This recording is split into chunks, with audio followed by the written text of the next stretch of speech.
Okay, I'm back, and now we're going to talk about how bones are formed and then later how they grow. All right, so we have endochondral ossification.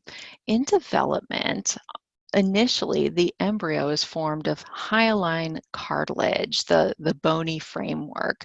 It's kind of like a bony model of like a placeholder for this is where we're going to put a bone. It's not a perfect model of what it's not, shaped exactly like what the ending bone is going to be like, but it's kind of like we're going to put a bone here, all right? And what we're going to do is we're going to replace that cartilage model with bone, okay? And then we'll be able to grow that bone later on. So let's look here. So the first step is to create a cartilaginous module. Chondrocytes near the center of the shaft then are going to enlarge. The chondrocytes, remember, were those uh, cartilage cells. They're going to enlarge and then they're going to die and disintegrate. So then we're going to have these open cavities inside the cartilaginous model. Now, cartilage secretes something called anti-angiogenesis factor. That's not a term you need to know, but it tells blood vessels to go away, stay away, because we don't have blood supply with cartilage. Otherwise, the blood vessels would be like, hey, I want to get in here and I want to deliver some of my goodies to these people. Well, what happens is the blood vessels get really close to the outside and they start to deposit bits of bone and they create a little bony shell around the outside. Now remember, bone is too dense for nutrients to diffuse through. So basically, it's walling off these cartilage cells on the other side of it. And so now those cells are going to differentiate into uh, cells that are going to die, okay? So the cartilage cells are going to die, and now the cells of the perichondrium, the very outer edge of that cartilage, are going to convert into osteoblasts and create more of that bone.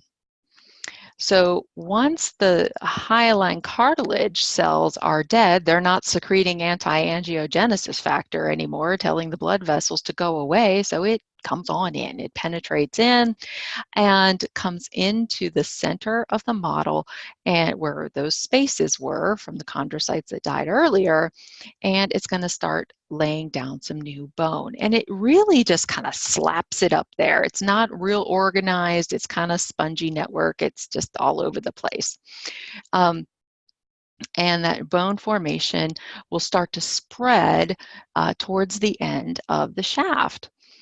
And then it's going to hollow out that medullary cavity. So that bone it just put up, it's going to remodel that. It's going to tear down that bone and make a hollow medullary cavity. Again, we're kind of spreading towards the epiphyses, the ends of the bone. So the bone is starting already to grow in length and in diameter.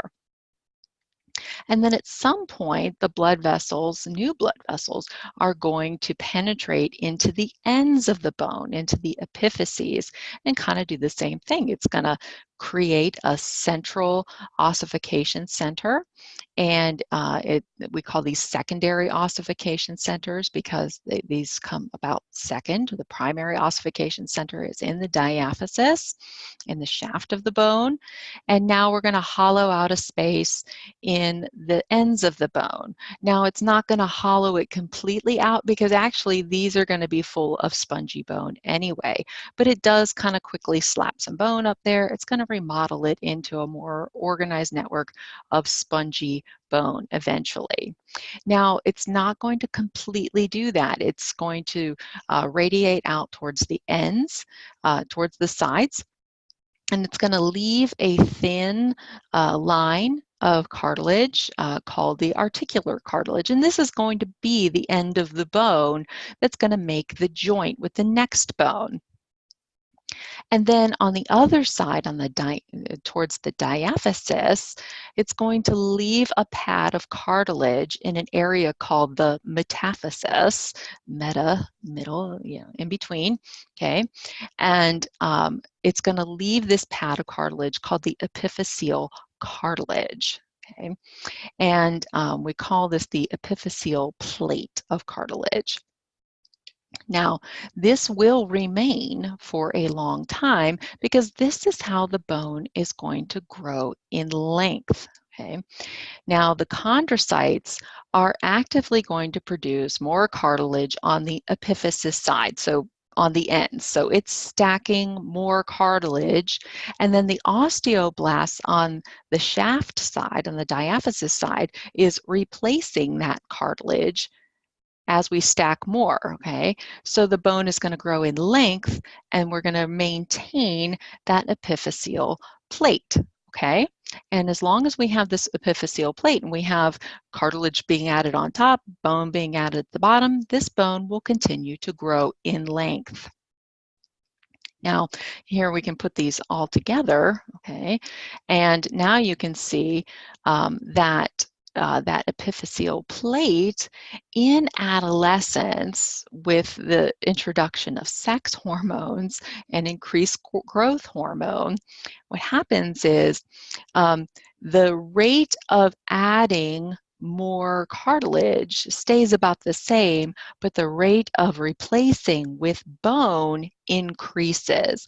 So what happens is during, under the control of growth hormone, during regular growth up to puberty, those rates have been equal. Now at puberty, the rate of making bone is faster, so eventually the bone will catch up to the side that's adding more cartilage, and it will fuse. So now we will have a visible line called the epiphyseal line. This is viewable on an X-ray. If we see an X-ray where it appears that there is an island of bone and a gap and then another bone, you'll actually see a long bone in like 3 pieces in a bone that is still growing, okay? Because you'll see a gap, a dark gap in between on that X-ray.